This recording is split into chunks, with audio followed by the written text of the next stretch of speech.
all beings. Beings, when you talk about beings, there are 4 types of beings. There are beings, egg-born beings. Egg-born beings means beings are born in eggs. So today, unfortunately, people have destroyed that ability of the egg to produce a bean. They, what you call, sterilized the eggs. That is what they call farm eggs. Huh? They eat it. In order to eat the egg, they have sterilized it. So with that, they sort of foolishly think that it's all right. We can eat, but we can eat eggs. But why they do that? They have done this for them to eat it, which is not good. So beans are born in eggs. So that is one method, one way of being to be born to this world. If we stop that process, we are stopping the birth of a being to this world. They want to come to this world. Suppose when you wanted to come to this world, when you were in your mom's womb, if in this case, like some people do that also, even humans, they do it. When a conception takes place, they try to abort it. That is exactly what destroying the bean in the egg. So that is what is called abortion, right? So that is not good thing. So such things we should understand. That is why we want to understand Dhamma. If we know Dhamma, we don't do such foolish things. These are very unwholesome deeds, very bad deeds. Children should learn this while they are children, while they are in their young age. They should know this. Otherwise, they do all these type of foolish things, and eventually they start to repent. And one day they can't bear this up. They can't understand. Once they become matured, then only they know this, and then they start to repent what they have done. What you done cannot be undone. So that is why we have to be more and more intelligent. We have to read, understand, associate good friends. That is why the Buddha said, associate a good friend, right? In the Mangala Sutta, the first thing, can you remember that? The first thing the Buddha said, associate with a good friend, kalyanamita. So you are lucky, right? You are lucky to associate a kalyanamita. Who is your kalyanamita?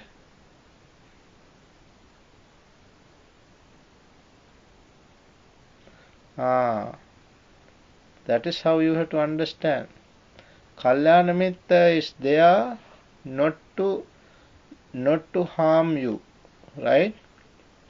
Not to harm you. He always happy to see your progress. He always wants to help you, not to put you into trouble, not to put you into hardships, right? So Buddha said, associate with a good friend, kalyanamita. He always emphasized this. One day the Buddha Venerable Ananda.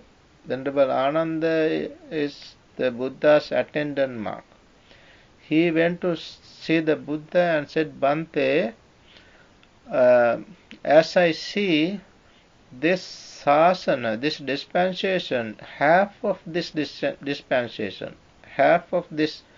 dispensation depends on kalyanamita. Right? Venerable Ananda said this to the Buddha. Then the Buddha said, Ananda, don't say so. Don't say so. Not the half of this sasana, not the half of this dispensation. The whole dispensation, whole sasana is dependent on kalyanamitta. So kalyanamitta is such important. It is because of kalyanamitta we come to the right path. We follow the Dhamma. We then understand what is good and bad.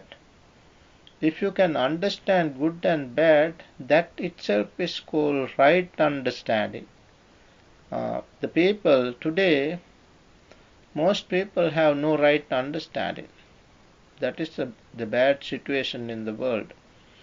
They always try to earn by hook or crook.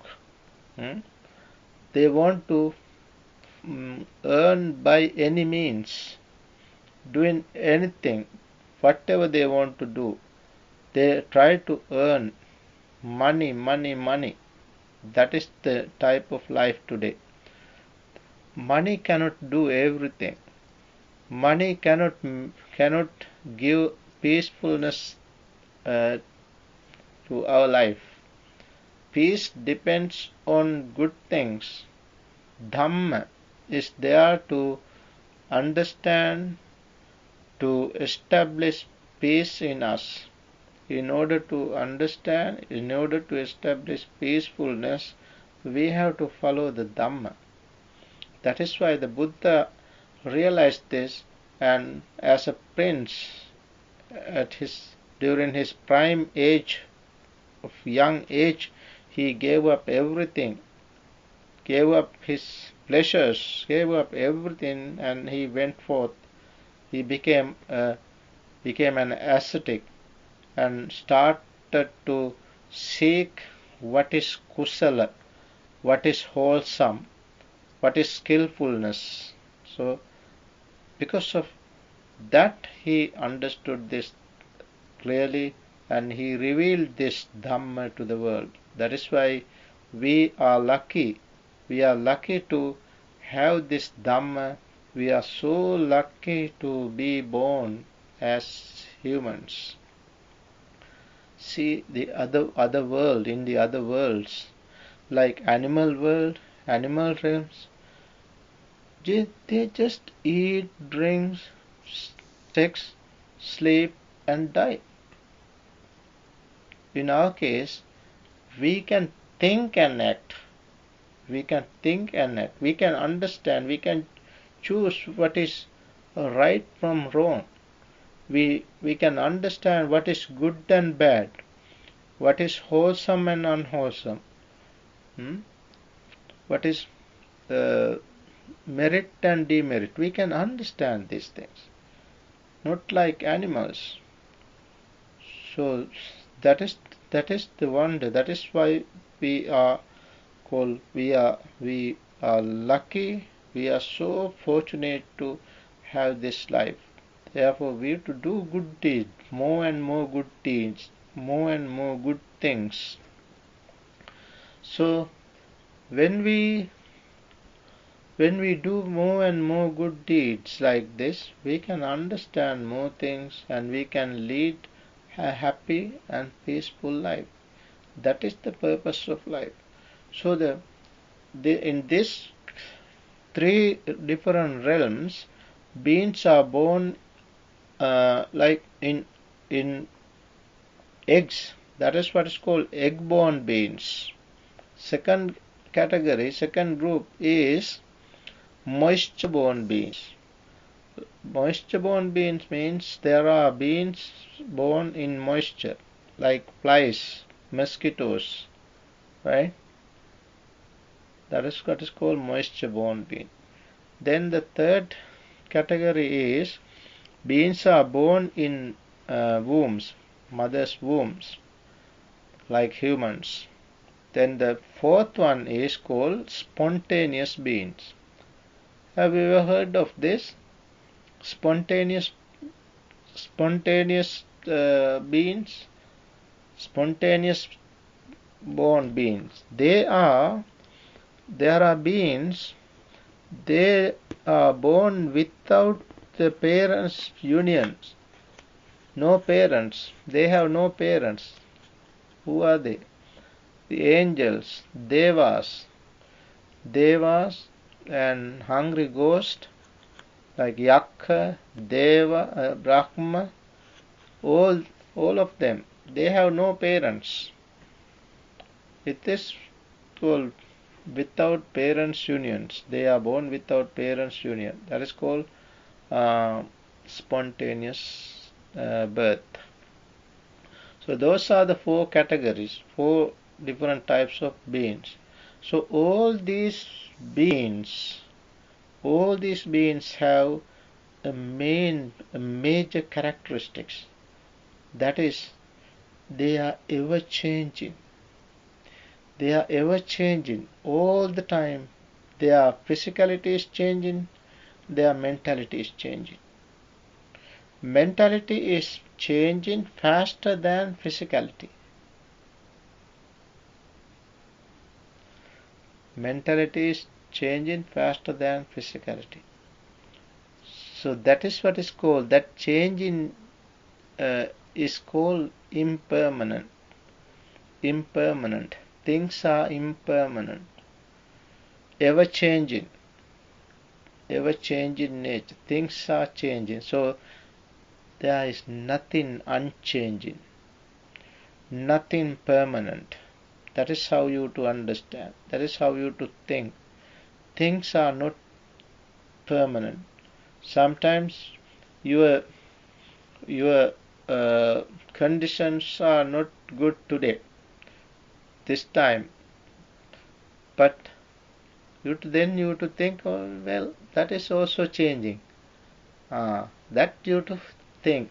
Whenever things happen, keep it in your mind. That is also changing. Okay? That in your mind. When something happens, mentally say that. You don't want to say loudly. Don't say it loudly, but whenever things happen, say your sort of your boredom, like, right? Now your boredom is gone, right? No more, right? Right. That's right. That is what is called changing. So whenever something happens, you to understand this also not permanent. This should change. Everything is ever changing. Therefore, there is nothing permanent. That is how we Buddhists should understand things. When we think this, we can come to understand right things. That is not sort of illusion, delusion. That is what is called reality. You come to reality. That is how we come to reality. Then we can understand, oh, things are changing. That is what is called unsatisfactory. Unsatisfactoriness in the world. People, it is because of not understanding this change in nature, they try to grasp things. When they try to grasp things, what happens? Then they cannot grasp things and keep things as they want. Since they cannot hold things as they want, they have to suffer. That is what is called suffering. Just like you try to embrace the fan. The fan is rotating fast. Then you try to grasp it. Can you do that? That is why it is called unsatisfactory. Suffering. You have to suffer because you try to grasp things. If you don't grasp things, then you don't suffer. Right? That is why we should not grasp anything. Can you remember that praise I gave you the other day? I told you to keep it as your motto. What is that? Keep it in your room. You can make the sign and keep it displayed somewhere in your room. There is nothing to be cling to, to be clung to. You can say there is nothing to cling to in the world. There is nothing to cling to in the world. That is a very good saying. When I was in Sri Lanka, as I was a teacher, by the time I was a teacher in college, where in my room I had a sign. Now people say, I love you, right? People say like that, and sometimes they write I, the sign love, the heart, I, heart, and you, right? So I did the same thing. I said I love me. I love me. That was my sign in the room. I love me. You have to love you, right? You have to love you first. Whoever in the world, whoever others, they like you, they love you, this is true. But for you to understand, you to love yourself. So love thyself. Love thyself is the first thing. Love yourself. If you love yourself, heal your life. Yeah, right. That's what it is. Love yourself. You have to love yourself. So love yourself. First you to love yourself. Then you can heal yourself, your life, heal your whole life. That is what the Buddha said. We follow the Buddha because the Buddha was born earlier than all of us. He was born 2600 years ago, right? He was born 2600 years ago. He understood, not only understanding, that was the realization. That is what is called self-awakened one. He is called self-awakened one. He understood this, all this reality. He understood the Dhamma, whole Dhamma, through his own intuitive knowledge. Through his wisdom, it is not called knowledge, but wisdom, his wisdom. Through his wisdom, he realized the Dhamma. When he realized this Dhamma, he revealed this Dhamma, he taught this Dhamma. That is nothing but how to become happy, how to be peaceful, how to lead a righteous life like that, how to come to our goal, the highest bliss. That is what he taught us. So in order to teach this Dhamma, first he realized this Dhamma and he became the Buddha of our era. This era, he was the Buddha. Now let's come to that chapter 2 again. Okay. Have you ever heard that two fully enlightened ones cannot be born in the world simultaneously? Only our Buddha teaches us such things. Only Buddha knows this, nobody else. Only Buddha knows this. Buddha realized this, and he taught us that no full enlightened ones, no two Buddhas are born in the world. World means three systems of the world. No two Buddhas simultaneously. That is what he taught us. In accordance with the nature of the world, only one Buddha was born during this era, our era. This time only one Buddha was born. That was our Buddha. I like to say our Buddha. Like some people say, my God, right? I say, my Buddha. Buddha is our Buddha. We can say our Buddha. He is our Buddha because he was born in our era. He taught Dhamma for all of us. Therefore, I like to say our Buddha. That is why I wrote this book in that name, our Buddha. I have translated this book into Sinhalese also. Ape Buduhamudru. Right? Actually, I wrote that first and then translated it into English. That is what happened. So both these were printed and distributed free, completely free. Yeah. I don't earn money by selling Dhamma. Okay. So then that was our Buddha Gautama, the supremely self-awakened one. That is how you to address the Buddha, how you to understand the Buddha. Is supremely self-awakened one. He is the self-awakened one. His enlightenment was not given by anybody else.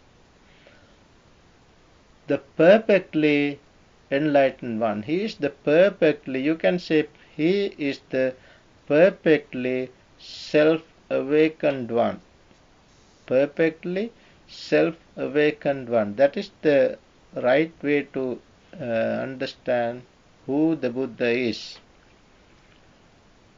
Then I say here, oh Lord, this is how I venerate the Buddha, how I respect the Buddha. As he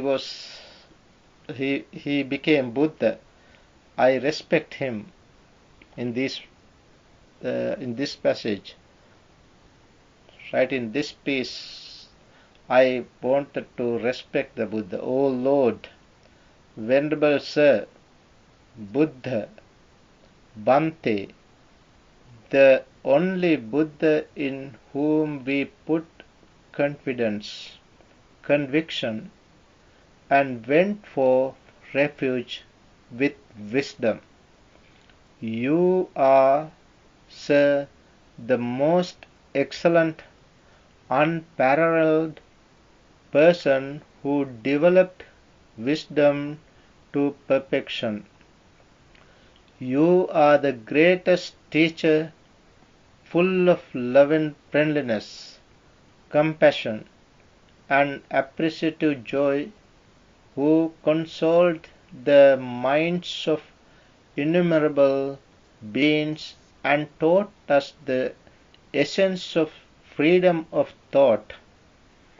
The Venerable One is the peerless and marvelous guide, the declarer of the path, skilled in the path, knower of the path, who guides numerous beings wandering in samsara, hindered by ignorance and fettered by craving, from the wrong path to the Dhamma path. You are the embodiment of great wisdom, great compassion, and the infinite ocean of love and friendliness, the greatest vanquisher who taught us what real non-violence is, and the greatest teacher who paved the way for the revolution of freedom of thought for those who were imprisoned in outdated tangles of the Supreme Being, always promoting the Dhamma.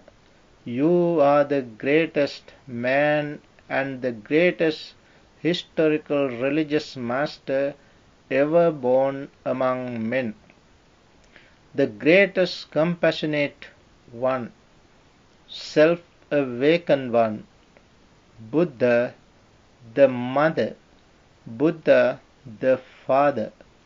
Let me pay homage in front of your pure lotus-like feet with utmost confidence the second time and the third time as well. That is how I respect the Buddha. So now you can read that part, that passage. Read it loudly for me. With confidence, clear confidence to the Buddha, right? Imagine that you are in front of the Buddha. Imagine that there is the Buddha in front of you now to help you, to bless you, right? For your success, for the peaceful life. The Buddha is going to bless you. So imagine that and recite this for me.